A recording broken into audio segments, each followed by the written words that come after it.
Hello students. Previous lecture में हमने roles law study किया था फॉर वोलेटाइल सोल्यूट, या हम कहें for liquid in liquid solution.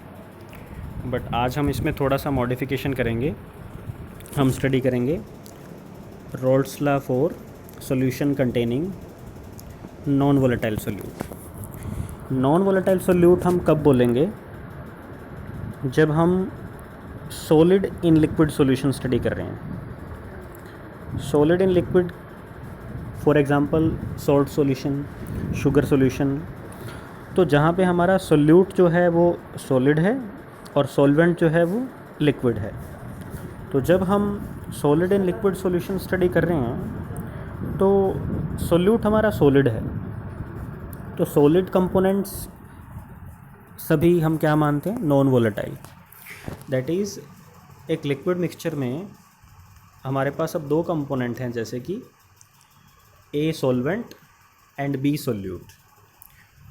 तो बी जो है वो अब नॉन वोलेटाइल है। नॉन वोलेटाइल मीन्स इसका वेपर प्रेशर क्रिएट नहीं होगा, ये वेपराइज नहीं हो सकता, तो इसका वेपर प्रेशर ज़ीरो कंसीडर किया जाएगा। तो जो टोटल वेपर प्रेशर होगा वो सिर्फ किसकी वजह से होगा?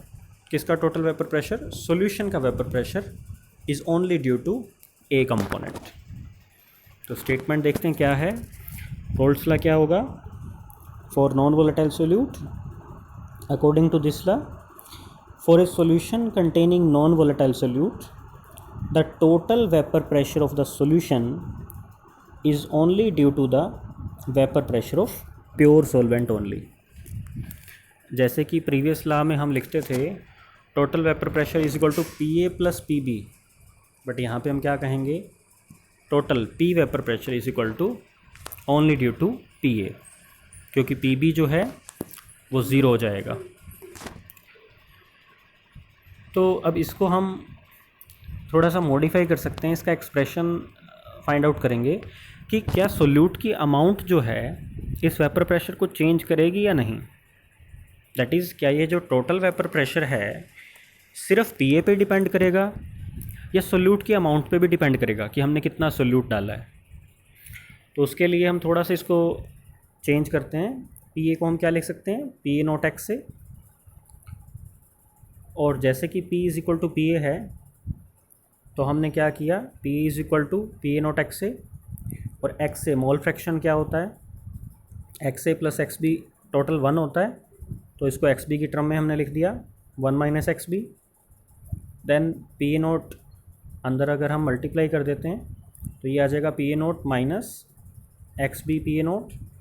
और यहाँ से अगर इस इक्वेशन को एक्स बी के लिए सोल्व करें, मतलब हम यहाँ से एक्स बी की वैल्यू फाइंड आउट करें, तो हमारे पास इस टर्म को हम इधर ले गए लेफ़्ट हैंड साइड और पी ए को राइट हैंड साइड ले गए, तो एक्स बी की वैल्यू आ गई आपके पास P A naught minus P A over P A note.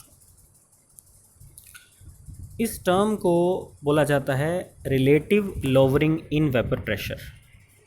इसको relative lowering in vapour pressure क्यों बोलते हैं? हमारे पास क्या है, ये टर्म क्या रिप्रेजेंट कर रही है? पी ए नोट क्या है? प्योर कंपोनेंट का वेपर प्रेशर, दैट इज़ जो इनिशियल सॉल्वेंट का प्योर वेपर प्रेशर था।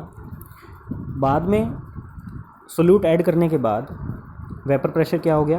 पी ए हो गया।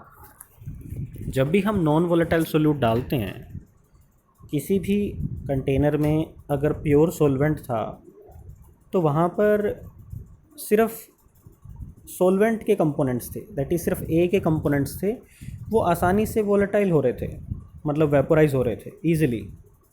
बट जब हमने इस ए कंपोनेंट के अंदर बी सोल्यूट डाल दिया तो बी सोल्यूट क्या करेगा? उन ए कंपोनेंट्स के साथ इंटरेक्ट करेगा, या फिर जो ए के मॉलिक्यूल्स थे सरफेस पे कुछ उसमें अब बी के आ जाएंगे, जिसकी वजह से ए की जो एस्केपिंग टेंडेंसी थी, मतलब ए की जो वेपराइजेबल था, ए की वोलेटाइल नेचर था, अब वो वेपर प्रेशर कम हो जाएगा। मतलब सोल्यूट के ऐड करने की वजह से क्या होता है? सॉल्यूशन का वेपर प्रेशर कम हो जाता है। तो कितना कम हो गया उसको हम एक्सप्रेस कर रहे हैं इनिशियली पी ए नोट था, बाद में पी ए हो गया, तो कितना कम हुआ, P A naught minus P ए, और विद रिस्पेक्ट टू टोटल नीचे हमने total value initial value put कर दी, तो ये हो गया कितना वेपर प्रेशर कम हुआ, that is relative lowering in vapour pressure. और ये किसके इक्वल है, मोल फ्रैक्शन ऑफ सोल्यूट। मतलब आप जितना ज़्यादा सोल्यूट ऐड करोगे ये रिलेटिव लोअरिंग उतना ज़्यादा होगा। हम जितना नॉन वोलेटाइल सोल्यूट डालेंगे वेपर प्रेशर उतना कम होता जाएगा। तो यहाँ से सेकंड इसकी स्टेटमेंट बन जाती है रोल्स लॉ की, कि according to this law the relative lowering in vapour pressure of solution is equal to the mole fraction of non volatile solute. आप जितना सोल्यूट डालेंगे नॉन वोलेटाइल उतना ही यहाँ पे क्या आएगा, relative lowering in vapour pressure observe होगा। तो हमें ये एक्सप्रेशन ध्यान रखना है, अगर कहीं भी नॉन वोलेटाइल सॉल्यूशन आता है तो इस एक्सप्रेशन को यूज़ करेंगे, और अगर वोलेटाइल सॉल्यूशन आता है तो हम प्रीवियस जो हमने स्टडी किए थे वोलेटाइल के लिए रोल्स लॉ उसकी इक्वेशन को स्टडी करेंगे। तो this is the roles law दोनों टाइप के सॉल्यूशन के लिए, liquid in liquid and solid in liquid. अब यहाँ से हम आगे पढ़ेंगे ideal solution and non ideal solutions. तो जैसे आइडियल गैसेस हमने स्टडी किए थे, एक बार उसको रिवाइज करेंगे। आइडियल गैसेस क्या होते थे 11th क्लास में, आप देखना, उसी के बेसिस पे हम नेक्स्ट लेक्चर में देखेंगे आइडियल सॉल्यूशन क्या होते हैं।